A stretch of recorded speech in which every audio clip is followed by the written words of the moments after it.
Hello, that's George. That's Ian. What's up? I'm Vito. And this is the Giv Show.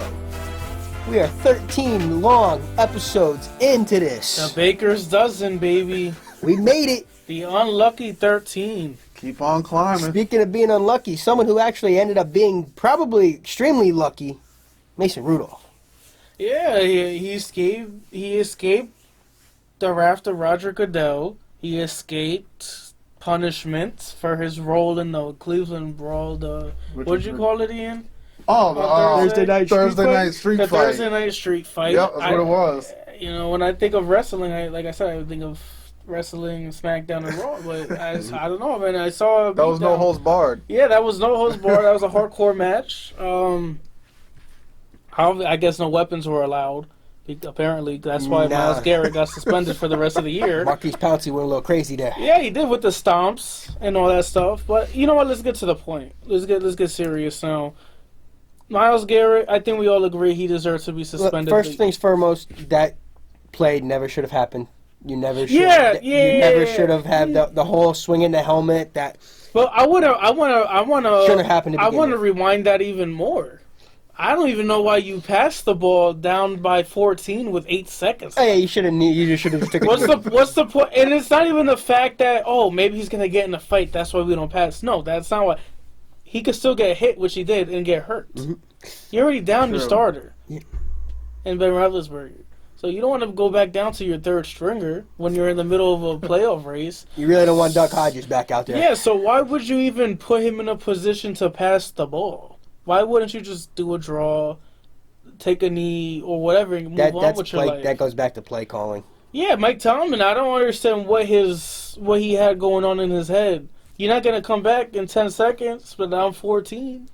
Quit scoring. Get that onside kick, no. man. Play till the clock runs out. I guess, and look where it got them. True. Well, it got Myles Garrett done for the year. Well, it got Myles Garrett, yeah, if anything. It got Myles Garrett done and Marquise Pouncey out 3 games. In my opinion, Mason Rudolph is not getting... He's getting off with more than like a slap on the wrist. Like, they just not giving him any kind He should have gotten at least a game for instigating. And I don't understand why. But he should have got a game for getting on my nerves. Like Roger Goodell, did you not see him pulling off Myles Garrett's helmet? Did you not see him swing at Myles Garrett? Did you not see him continue to charge at Myles Garrett? Did you need glasses? They did. Yeah, let him I can lend you a pair. I was going to say, let him borrow yours. I can lend you a pair. Or get him one that actually works. If you can't see. Get him some glasses that actually works. Because sometimes you be watching stuff. I'm tired of seeing people, Myles Garrett this, Myles Garrett that. Mason Rudolph ain't no golden child. No, he isn't. But that still should not have happened. That has no place on an NFL field. No, it doesn't. It don't. It doesn't. So listen, I agree with him being suspended the whole year. Yeah. I said that once I saw the video. I was like, oh, he's gone for the year, which rightfully so. Yeah. But. And there's always a but. I mean, I'm not defending anybody. They're all at fault on this, which is ridiculous that Mason Rudolph For Mason Rudolph to not even get a game suspension is just asinine. Yeah. It's ridiculous. It's ridiculous. And the thing that made me mad about Mason Rudolph, you get into the press conference blasphemous. And you call somebody a coward when you initiated the fight. Yeah. Don't call somebody a coward when you started it first. And we're not acting like he's like a straw like Ian. Mason Rudolph is a 240-pound man, 6'5". Yeah. So he's not like a little doll like Ian, that you could just throw around. Doll. No offense, Ian. But all the offense is taken. I always like taking shots at Ian. I have to. It's like I got to do it. But yeah, for Rudolph to not get, I understand. You have to be harsh with Garrett, like I was saying. Like we agree on that. Mm-hmm. Mm. Especially with Garrett, he had a lot of variables going against him. Mm-hmm. And the variables was you did it on prime time, Thursday Night Football, when there's basically not really that much on TV around that time that's important. So he made everybody watch. It's one of the few times where you have the suburban housewife watching the game. Exactly, just because there's really nothing else on. Yep. So you have people who barely watch football, and the first thing they see is a guy getting whacked in the head with his helmet. Yeah, that's gonna be like, oh my god! Like these are barbarians. Yeah, I don't want my kids to watch that. I don't want to watch that. So for the NFL, I get it from their standpoint. You can't have people coming in and seeing that, and then that's what they see. Mm-hmm. So now we got to set a precedent. Especially, and another thing that went against Myles Garrett is how the NFL has been trying to change fate. They've been trying to change it. They've been trying to make it more safe. Mm-hmm. And the worst thing he could possibly have done was hitting him in the head. Exactly. A guy that's coming off a severe concussion. When they're trying to combat concussions. They're trying to lower the rate of that. So when you get hit in the head with the helmets, that doesn't look so good. Not at all. And if you look at the photo, that photo was terrible. Yeah. It is not a good image. The NFL is, and they're seeing it on every newspaper. It's going to make for a great meme. Everywhere. Exactly. Well, of course. Twitter but then you have the media who's just doing their job, and they're putting more gasoline on the fire. Mm-hmm. But that's their job. I guess that's what they got to do for views or whatever. Well, fear and hatred sells. That's exactly. So, but I think it's also, and I appreciate the fact that a lot of people, they're not and a lot of people get it misconstrued. The pro Mason Rudolph crowd, that when people say that he instigated, no one's saying he deserved what he got. Yeah. No. From what I've seen, no one's saying that. No one's saying Myles Garrett did not deserve to get suspended. I think honestly, everyone. He drops the helmet and he swings over the top with a closed fist. It's a completely different. We're still with a completely different situation. So no one's defending the actions of Myles Garrett. We're just saying that would have not happened if you ain't kicked the guy in his groin, if you ain't try ripping his helmet off, and if you still didn't charge him on top of you honestly look like a madman. You hit the trifecta, and to not even get a game. Suspended? That's ridiculous. Yeah. That's ridiculous. What are we doing, NFL? He's on some type of privilege on that one. We're gonna. What they're doing is they're punishing the people, rightfully so. They're punishing the people who did something really bad, who looked the worst on TV. Yeah, that's what they're doing, and they're just trying to save face because everyone, if you follow social media or you watch TV. Social media is painting Mason Rudolph like he's a victim. Yeah, so you're gonna see. Oh my God, everyone's in uproar. They're like, oh my God, he should press charges for assault. Yada yada. You're seeing all these. We're seeing all these hot takes from couch coaches. So and then fans who for whatever reason they might not like the Browns or whatever. So you got these people going to crazy things like, oh, you know what, Garrett. I think he should get assault charges. I think Damian Woody said, "Oh, he should. He's lucky. That's assault. If someone walks up to you on the street and just punches you, that's assault." Well, guess what? Two different worlds here. Two different worlds. Assault happens on an NFL field. Exactly. In between the whistles, every single play. Obviously, if it's just me hitting a random guy in the face, then of course, because I'm just a random person. I'm not in the end. I don't play. If I take you right now and beat you in the face, that's assault. Exactly. But once you're in the field, unless it's something that's really ridiculous. Yeah. If it's something like that, if he would have taken the helmet and busted his head open, then we're talking if a he kept different. Whacking him, and okay, then fine. But at the end of the day, I'm tired of what could have happened. It didn't happen. We have to go based off of what did happen. Exactly. You can't punish someone for what could have happened if it didn't happen. That don't make sense. So that's why I'm getting very upset because it annoys me how Mason Rudolph is being misconstrued of how it's actually being looked at.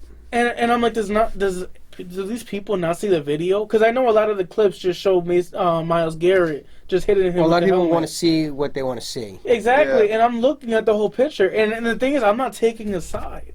We all agree that Myles Garrett should be suspended for the rest of the year. Yeah. Mm-hmm. That's no easy. That's not an easy Rudolph needs to be suspended. That's a lot of money that he's losing. That's a lot. But Mason Rudolph needs to be suspended for one game. You cannot. We're not even saying he should be taken away for one game. For at least one game. You cannot have quarterbacks already run the league of how they get treated. You cannot have a quarterback starting fights and then getting nothing. And then just because they don't get the result. So if honestly, if it was a quarterback who swung a helmet, do they not get a punishment? Well, if he would have swung a helmet, he would have been gone for the year as well.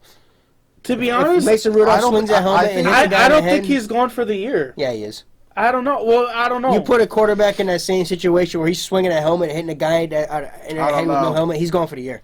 And if I'm Mason Rudolph, why put yourself in that situation when you see your offensive lineman getting? I get it, adrenaline. I get it. But when you have your lineman right there, why still try to attack the guy?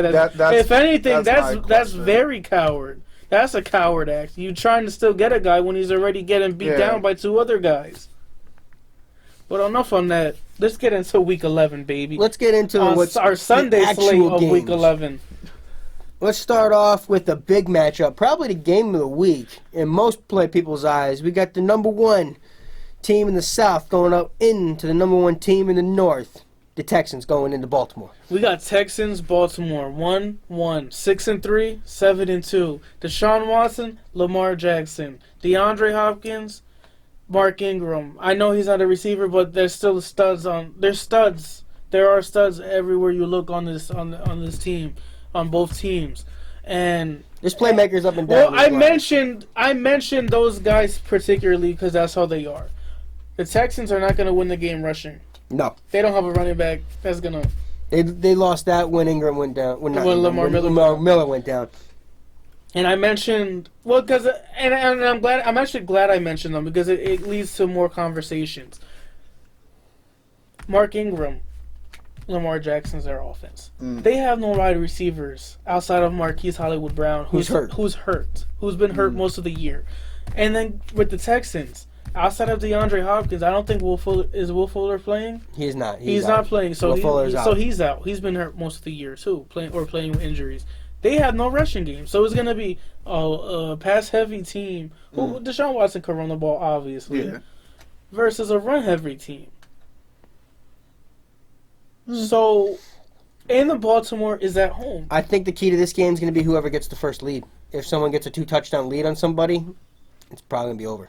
If the Texans could get a 2-touchdown lead on the Ravens, depending on how they do it though, if they do it on like a fumble and they get a 14, I don't know. The game's not over yet, but still, as a run-first team, you don't want to be down by 14. Because as a run-first team, you want to control the game. It's exactly. You want to control the time of possession. Because if the Ravens get up by 14, they're going to control the rest of the game. Watson's not going to have a chance to bring them back. Yeah, so all the Ravens just keep on keeping on. Keep doing what you're doing. Do what you did against the Patriots and Tom Brady. Keep them off the field. That's what limit the mistakes because Deshaun Watson's going to make you pay.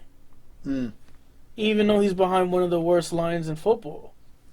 Deshaun Watson's still going to make you pay. They're ranked number 12 in passing. Because he keeps the play alive. He's just like Russell Wilson. He's able to maneuver around in that pocket to keep it alive long enough to make something happen. They're still, which surprised me, is they're still fourth. I mean, they can run the ball. They're fourth. But how much is that to Deshaun Watson? Don't you think if there's a team who knows how to contain Deshaun Watson, even vice versa, maybe that's going to be the best running team. To be honest, this game has more variables than we first thought. Because once you look at it, they practice against Deshaun Watson every day. Yep. They know a quarterback can scramble. The Ravens practice against Lamar Jackson every day. They know Deshaun Watson could scramble. They know how to stop that RPO. This game's going to come down to who could contain the quarterbacks outside of the pocket. Yep. And if anything, it's going to affect the Baltimore Ravens more because Deshaun Watson's a more proven passer in terms of he can make any throw. He's got a more proven receiver on the other side. Exactly. And that's the main concern. I think Lamar Jackson can make the throws, but who's he going to throw to? Willie Snead? I'm sorry, but I'm picking DeAndre Hopkins every day. Yeah. And twice on Sunday. I got to go all day, twice on Sunday. I think this game will definitely be close. It's gonna be close, but I'm picking the Ravens. Me too. I'm picking the Ravens. This is gonna continue. This is gonna add another block onto Lamar Jackson's MVP season. Yep. I think I'm gonna go with Houston. I think Watson's gonna actually do enough to get them through. And this also adds another block to Deshaun Watson's resume and reason for him to win MVP. Because let's be real, this is probably the number 2 seed.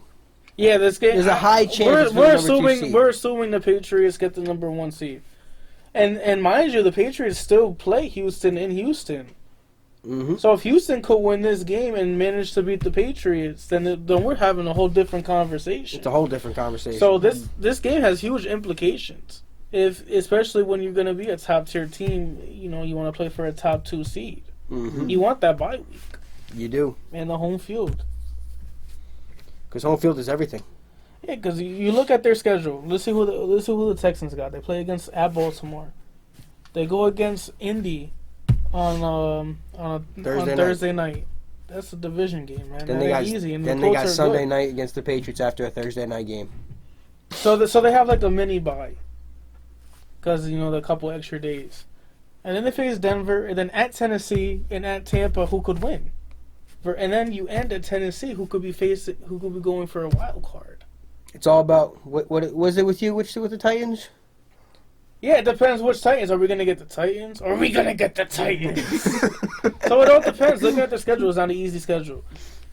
Just take it one at a time. That's all you got to do. You can't play the Colts this week and the Ravens. You just got to play the Ravens. Same thing with the Ravens. You can't play the people in your schedule. Just focus on who you got to focus on.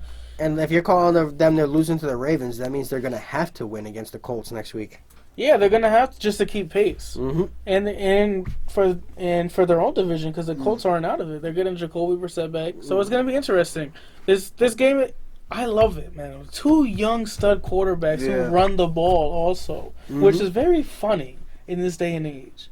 So, honestly, I think whoever wins this game puts them ahead of the other person in terms of MVP. Speaking of another MVP, but I'm going with the Ravens. Ian Lamar Jackson is going to be all over that. Taking Houston. I'm taking the Ravens. Speaking of another MVP candidate who kept on going with his MVP candidacy, even though his defense didn't show up. His first game back. Patrick Mahomes going up into Mexico City against those LA Superchargers. Yeah, for our Monday night game. Patrick Mahomes coming into the year, man, banged up, but he's still at 18 touchdowns to only one pick. I mean, 2,600 yards on only 291 attempts. Yeah, he's doing his part. I mean, you cannot. I don't want to see one finger pointed at Patrick Mahomes because he's not even turning the ball over. Nope. He's doing everything he's supposed to do. He's doing everything he has to do. But he's got no defense. It's that defense. And can you pull up those stats for me for those defense? In total yards alone, they're ranked 22nd, which isn't the worst, but it's obviously not the best. The thing, see, this is what gets me. I'm not worried about them giving up 23 points a game. You want to lower that maybe just a little bit, but because they're 20th, they're about where you need to be. The main concern is not even their secondary because they're only 8th. But I think that's more because teams could just run all over them. Yep. They're ranked number 31st in rushing defense, giving up 148 yards per game. That's ridiculous. You cannot have that happen. That's a problem with your front seven. Yeah, and they have faced injuries all year. But come on, man. You can't give up 148 rushing yards a game. You cannot do that. You cannot give up almost 200 yards against Well, you could do that, and you're going to end up being ranked 31st in the league. Well, yeah. I think you just asking for too much personally. I just think that's just Kansas City's defense. No, this is who they are because we're not just talking about the last 3 games. We're talking about the last 3 years. Yeah, this is just who they are. We're talking about the last 3 years. That's how much this has been going back to. I think they care more about their offense than their defense. It's not even that. I don't even want to say it's that. I just think they're not making that good of a move on defense. No, they're putting all of it into offense. Yeah. They care more about their offense. I mean, they signed Tyrann Mathieu this year. He was a big free agent signing. Which is showing in their secondary. It's not helping their front seven. And I think they're missing Justin Houston because they got rid of him this year. You're clearly seeing a missing of Justin Houston. He used to help in the run game. That leadership, the running game, getting to the quarterback. Not to mention your communicator on D. And Frank Clark, he came out and said that his neck injury is not a good injury because he even couldn't even feel some of his fingers. Yeah, that's not good. Yeah. So they need to find something. They need a lot of help. Yeah, and fast because you can't keep. Because I'm telling you, the Raiders are here to stay. Mm-hmm. I like the Raiders. They're being chased down in that West. Yeah. They lose this game, they're in serious trouble. And then which Charger team are we gonna get? Chargers could go toe-to-toe with anyone, but they could also lose to anyone. They play to their competition. They seem to play to their competition. Yeah, so we saw them whoop Green Bay, but we also saw them get whooped against the Steelers. A Mason Rudolph-led Steeler team. Who threw 4 picks to that Browns defense. Exactly. So it's like, what are we going to see? I think Melvin Gordon needs to have himself a day. He needs to be like Derrick Henry had last week. He needs to rush for 150 This game's going to yards. come down to whoever can control the game, whoever can keep the other quarterback off the field. And I have a funny feeling this game. I think this is when the Chiefs turn it on. Because you have to be embarrassed giving up, 34, 35 points against the Titans? Come on, let's get rid 35. Against the Ryan Tannehill-led Titans? Come on. You can't a Titan team that can't even get out of its own way. Yeah, you can't let that happen. Come on. I think they're embarrassed. I think this is a turning point for their season on terms of defense. I think they get it done. I think they only give up 17 or less against this Chargers offense. I think they win this game. I'm going to have to go agree with you on this. I'm going to go with that Chiefs offense because I think that Mahomes is putting up 42+. Probably. I think he's not happy, and if he thinks he's looking at that defense like, all right, I'm going to go put 42. You better stop him. Yeah. Ian's shaking his head. I want to pick the Chiefs, but every time I do, it's the defense. Y'all let me down, so. You going with the LA Superchargers? You know, I'm going to take the chance. I'm going to go with the Chargers because I'm tired of being disappointed by the Chiefs. And you do need to make up some ground because you were 1-4 last week. I need to have a big week. Well, speaking about being disappointed, those Dallas Cowboys keep disappointing you. They've been nothing but disappointment in you all year. They make me happy. Well, listen. If I need a laugh. They were disappointment. Oh, yeah, they got you your first win of the year. They were disappointment in the beginning, picked up a little something, and then just were stupid. That game against the Vikings was just stupid. But they got outplayed, man. They did, and they got outplayed in their own because building. They made stupid decisions. In their own building. But on Sunday Night Football. When the lights were brightest. They also lost earlier on Jerry Jones' birthday. I don't need. And now they're going up against Jeff Driscoll. The Jeff Driscoll-led Lions. I don't need the flashbacks. The Jeff Driscoll-led Lions, Ian. The Cowboys better win this. If they cannot beat the... They better win If they can't beat Jeff Driscoll... And the Lions, if I'm Jerry Jones, Zeke, I do you better not... have more than if 47 yards. If I'm Jerry Jones, I do not put... I don't put Coach Garrett on the plane. I keep him there. I keep him there. I don't want let him stay in Detroit. Yeah, Jason Garrett got to stay. I don't want him on the. I personally, as a Jeff fan, I've been still a fan of football. I don't want to see him on that ride back, because if they lose against the Jeff Driscoll led Lions, yikes! I know. So that ain't gonna look good. No. Because they're not getting into the playoffs through the wild card. No, they have to win that division. They have to win because I don't see them going past Seattle or Zeke. You got to have Vikings. more than 47 yards. I don't even. Your number should not be lower than 100. No, I think Zeke's gonna go off this game. He's gonna especially have after being held last week. He's gonna have to go off this game. Dak Prescott needs to show a little something, man. It's coming time. It's coming towards the end of the year almost. That 2-to-1 touchdown interception ratio is not screaming $40 million a year. Prescott he needs to do a little bit more. A little bit more? Just a little bit? I like to see him have take it step by step. I like to see him have like a 4-touchdown game and no picks. If he has something like that, then I'll be like, oh wow, okay. We need to start on point. We can't have slow starts. Yeah, they need to get off to a fast start because I know we're making fun of. Starts. I know we're making fun of Jeff Driscoll here, but still, you don't want. He's still in the NFL for a reason. Yeah, you don't want to get off to a slow start on the road. Yeah, it does. If Jeff Driscoll puts you down in a 2-touchdown hole early. Yeah, because the Cowboys are still going to have to play defense too, and so there's no reason for us to lose this game. Yeah, I'm going with the Cowboys here. I got to take the Cowboys in this one just because it's Jeff Driscoll. Jeff Driscoll does not sound like a winning name to me, so I think we're all on board with the Cowboys. And what I'm telling you, I can't wait for the show if the Cowboys lose that game. But now let's go to an actual team. Actually, not really. We got the Jets versus the Redskins here. I set everybody up right there. We got the Sam Darnold led New York Jets. The best 2-7 team on the league. Best 2-7 team. The best 4th place team in the NFL. We got the New York Jets going for their 2nd straight win versus the Redskins, who are only at 1-8 this year. How come it keeps being the Jets keep beating the NFC East teams?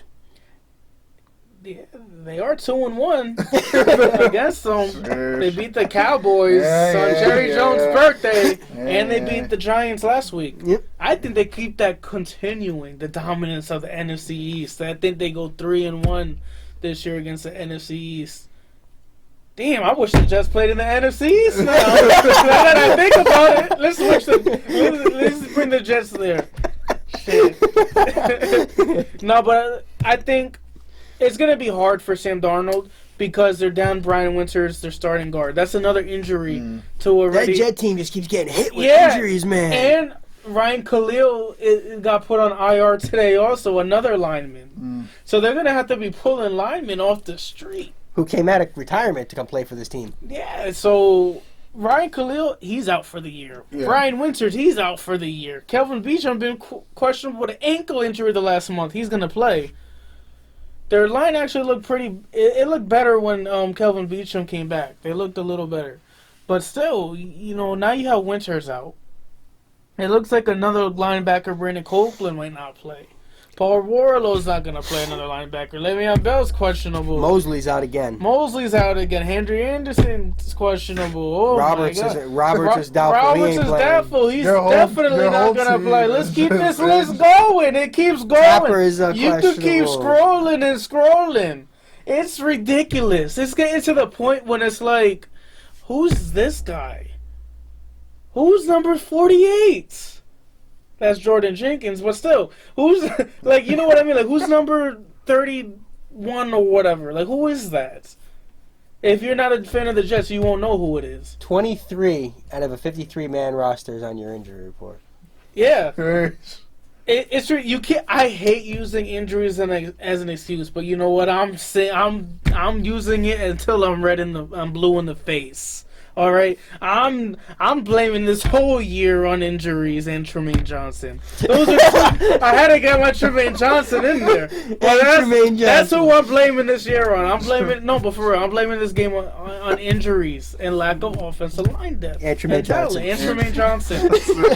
When Tremaine Johnson and Darryl Roberts is your number 1 and 2 corners, you got trouble already right there. But now that they're both gone, you might actually have a better shot back there. Yeah, we might actually. Now that I think about it, we probably do got a better shot. Because I'll tell you what, blessing Austin, bless him, bless me. He blessed us. He blessed Gang Green because he actually he didn't look too shabby. He only got burned 4 times. No, he didn't. Not him. I'm talking about the secondary. Oh yeah, the secondary. Yeah. Blessing Austin looked pretty good. He should have had a pick that he dropped. He looked pretty good. That was his first career action. So I'm glad that he's actually starting now because he had potential. It was just he was injured. So if he could bring some sort of stability to the cornerback position, it'd be better. Obviously he can only go up from here. So if they could find linebackers who actually don't get hurt and could actually be somewhat of a factor in the game, that'd be good too. But I want to see. There's 2 things I want to see in this game for the Jets. Can they build on the 6-sack game that they had against the Giants last week? Because let's be real, they have that front 7 is legit. Yeah, it is. And they do have probably the best safety in the game. Yeah, Jamal Adams. They're going to need another game like that from Jamal Adams. They're going to need another touchdown on defense. Because the Jets, I feel like they're going to be in shootouts just because of all the injuries and the lack of talent they have at cornerback. And let's be real, you got a rookie quarterback in Dwayne Haskins going this week. Yeah, I think Dwayne Haskins, Greg Williams is going to have a ball like he did last week against Daniel Jones. Well, he didn't really have a ball. Danny Dimes did He was, but he still got sacked 6 times. True. He was running for his life. He got a fumble. He had 2 fumbles. One was for the touchdown Jamal Adams robbed him. The other one was forced by Jamal Adams again, but luckily, I don't know how, it bounced right into Saquon Barkley's arms. So that could have been another touchdown. They need to do the same thing like that. because Dwayne Haskins has been proven to be turnover prone in his early career. So if I'm Greg Williams, what's the best way? Pressure him up the middle. What's the best way? What's the best shield to defend a weak cornerback group? And that is blitz. Baby, blitz. So if I'm him, as pass rush, man, you got to blitz because you're gonna get screwed either way. If you leave your cornerbacks out there, you're gonna get burnt. Yeah, you give Haskins time to read the defense and not go through his reads. You're gonna get burnt. That's just how bad their corners are. But if you blitz and you get burnt, okay, whatever. Because honestly, you're gonna hit on those blitzes. But if you just sit back there and don't blitz, you're gonna get picked apart like Danny Dimes did last week. So if I'm Greg Williams, which I'm not, but if I'm him, he has to be licking his chops coming off a six. You're probably gonna be seeing blitzes on what 30% of the night, especially when his defenses can win the games. Like has to be some sort of pride for the defense. So you do have your savior Sam Darnold back there. Should you need your defense to save the game? No, I think Sam Darnold.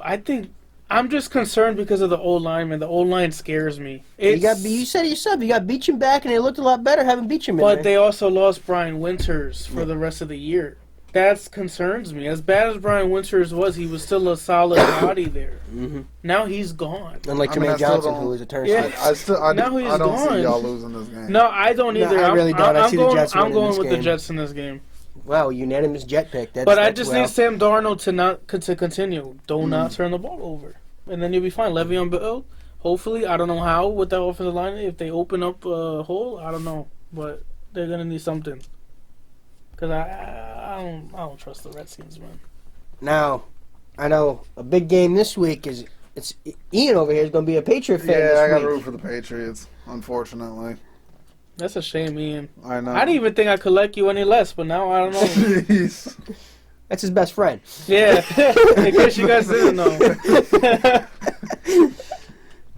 I mean, we got two teams coming off a bye week. Patriots having that ugly loss to Baltimore. And an Eagle team that needs to win this game to keep it going. Yeah, to keep pace. Yeah, they're giving up 13.5 points the last two games. Granted, they played the Bills and the Bears, but still, it's still 13.5 points. That's what they need to do. That shows me that the Eagles they're getting their defense healthy. They got their entire secondary back. For the most part, they're getting healthy on defense. A couple key guys are still down. But that offense is what's taking hits now. But they're all No Alshon Jeffrey, no Deshaun Jackson. The only offensive Sproles is out for the year. The only offensive weapon they have is Zach Ertz. And Jordan Howard, if he could play. If Jordan Howard can play, but it's looking like he's not. He didn't practice yesterday. It all depends if he could play. How their offense is. I think he's going to be up for it. If it's 50-50, I think he is going to play just because how big this game is. Yeah. And they're going to need him. So I think he might just suck it up and be like, you know what, no, they need me. This is a big game. We need to do what we need to do. Mm. But they picked up Jay Ajayi. It's not fair. He signed 2 days ago. So it's not fair to expect him out of... He may know the playbook, but there's no way he's going to know the game plan in 2 days. Run the ball. Like, come on, run the freaking ball. It's not like you got to worry about routes. He already played for the same offense, so he should know the offense anyways. It's just getting the rust off. I'm not expecting him to carry the ball 30 times. I think that's unfair to ask for him, but still, I wouldn't be shocked if that happened if Jordan Howard goes down because he's going to need to, because you got to keep Tom Brady off the field if you're going to beat the Patriots. But that's what the Eagles need to do. They got to play off their crowd because their crowd is going to be electric. Oh, yeah. To start out the game. So if you're the Patriots... Tom Brady probably ain't going to let the crowd If you're the Patriots, you need to shut that crowd up as soon as you can. If you're Tom Brady, you want to score early and often. Yeah, that's what I'm saying. You want to take that crowd out of it. Up as soon as you can. But if you're the Eagles... You want to keep them in it. You got to keep them in it because I'm telling you, man, it's going to pay dividends throughout the game. Because especially how weak the Patriots' offensive line is. So we have the weakness versus the strength. Mm-hmm. We have the weakness of the Patriots' offensive line versus the strength, which is the Eagles' defensive line. So they're going to have to capitalize or try their best to capitalize on. They're gonna have to overload Marshall Newhouse and go right through. Not that it's that hard. No, yeah, I think Ian could probably go through Marshall Newhouse. Yeah, Ian might be. You might be able to get around Marshall Newhouse. So he's which is sad because he's a nice guy. Marshall, he's he probably a great is. guy. I bet he is, but I mean, come on, Dude, let's get real. That stool over there could probably be better than Marshall Newhouse. But I can't wait to get Isaiah Wynn back, and this is a guy that's played 6.5 quarters. And if I'm Carson Wentz and company, forget the Patriots secondary. You're not trying to attack that secondary. Don't even try. I mean, obviously take your shot. You're gonna take your shot. You're gonna still but you're trying to take your shot. I wouldn't be taking it on Gilmore. Your game plan should be exposing the Patriots, like what we said against the Ravens. Run the ball. Run it effectively. If they can. I think they can. Just because if they don't have Jordan Howard, they're not going to be able to. It's just because how piss poor the Patriots are against rushing against the last couple games they've been against the rush. I'm sick because they're still 11th in the league against the rush. That dipped a lot. They're still the last couple games. Still 11th. The last two games, they gave up 350 yards rushing. They're still. That's almost 175 a pop. They're still 11th in the league.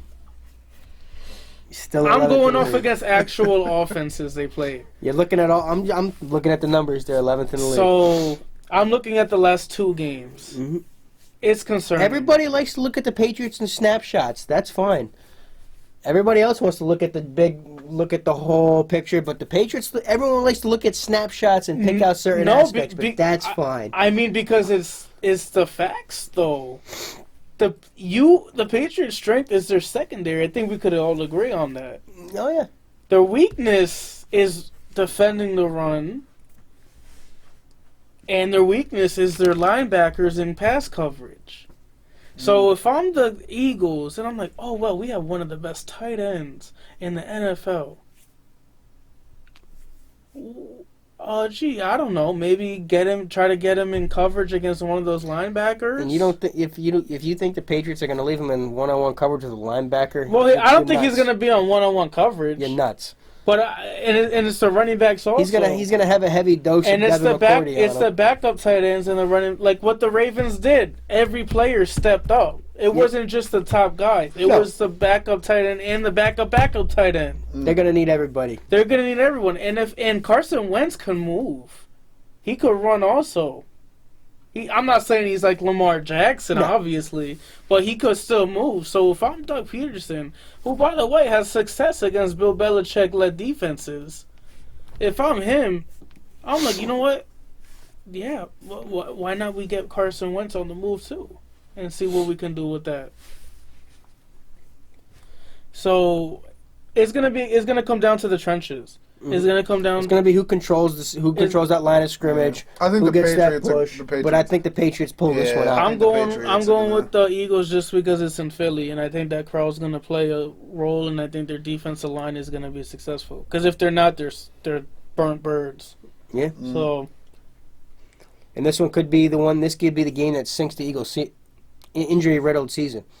Yeah, or this is a game that could be the turning point. I think the Bills game was for Ian if that happens.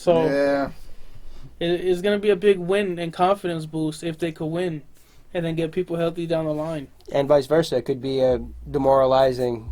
Oh yeah, loss. Of course it could be a demoralizing loss also. So we'll see how that comes out.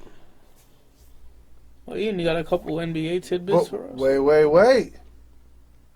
Before the NBA, we have a comeback. Oh, Ian, how about you tell us the crowd? Everybody. Tell the crowd who's coming back, Ian. We have a major comeback in the NFL. The man, Colin Kaepernick, is going to be back in the NFL. Hopefully, he's back. I think he's going to be back. I don't know if it's going to be this year. I don't think it's going to be this year. I think it will be next season. I think he should. From what I've seen the videos of him throwing, he looks phenomenal. He does. Team should give him a shot. Yeah, I think he should get it, especially how bad backup quarterbacks are in this league. Yeah. If Jeff Driscoll's getting a start in the NFL, exactly. Let's get real here. Exactly. So I would like to see it. Well, you got to look at the facts. The Jets don't have a backup quarterback. No, he's in New Orleans right now. Oh yeah, Teddy Bridgewater they traded him last year, but yeah, Trevor Simeon's out. Luke Falk, come on, let's get real.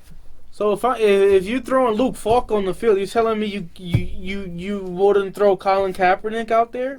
I feel more confident with freaking Colin Kaepernick. Well, even the Jets didn't, and they had a shot at him. No, but the Jets were one of the 4 teams who went to his thing today. Yes. So obviously there should be some they're sort looking of at a backup. interest.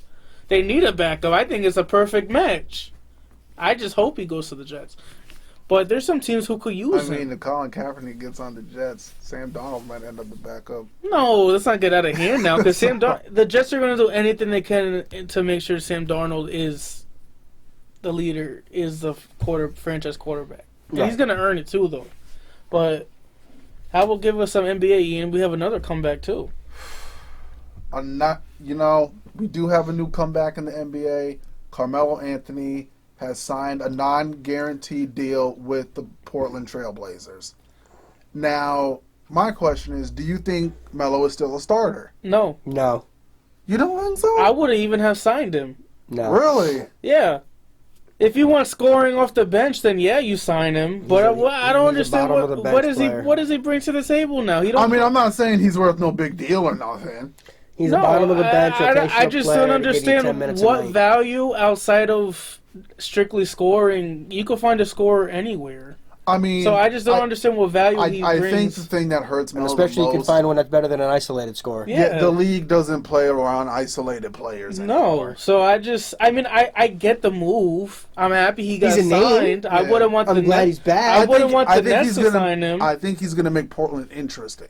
I do think he is. Well, I mean, they can only go up in Portland. So I mean, to me, I think he can still get you 10 to 15.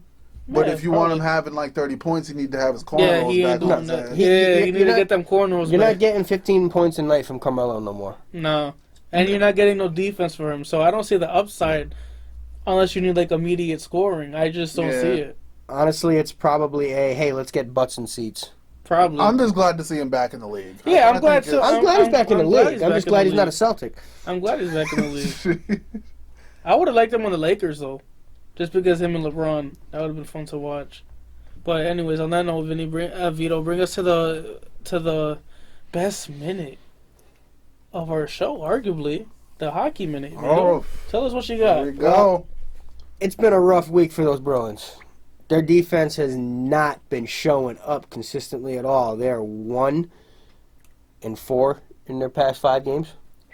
Wow. It is not good, boys. Not good. They're only 1 loss in regulation in those 4, so they're still picking up points along the way, so it's not all bad news. But come on, guys, you got to get back to where you started off. That top line is still the best line in hockey. They're still scoring with the best of them. It's when you get to that second, third, and fourth lines where that drop-off is not, it's too much. So we get this defense back in together, we get it back into consistent, we get it rolling, start winning games in regulation, getting those full points, we'll be back to where we belong. But until then, we'll have to see how it goes. You gotta just ride with it. That's the thing of a season, man. You got the roller coaster ride. You gotta ride those ups and downs. It just depends on how bad the downs go and how good the highs are. You know, you gotta balance it. You can't be too. You want to be high, but you can't get too high when you're winning. You can't get too low when you're losing. They gotta find a common ground. That obviously you want to win more, but when you lose, you don't want to keep losing. Right. But guys, keep that conversation going. Like, comment, subscribe below. Yeah, thanks for coming out for another episode. We love bringing content to you guys, so it's good having another show. Ian. Hey, let's keep it going. Keep giving. You know what? Give us conversations that you want us to have. Anything in sports. Just tweet at us, Facebook, or write down in the comment section. Let us know what you want to talk about. We'll also keep giving you updates throughout the weeks, throughout each day, and throughout the weeks of sports. So we just want to keep the conversation going, giving more content. And let's just keep building up. Yeah, we're easily accessible. I could be reached on Twitter at GLopez1995. I'm at Bad I'm at Ian McKizzle. So, yeah, and just remember, everyone, couldn't cut a play in. But now we talk about it. Thank you. Have a good night.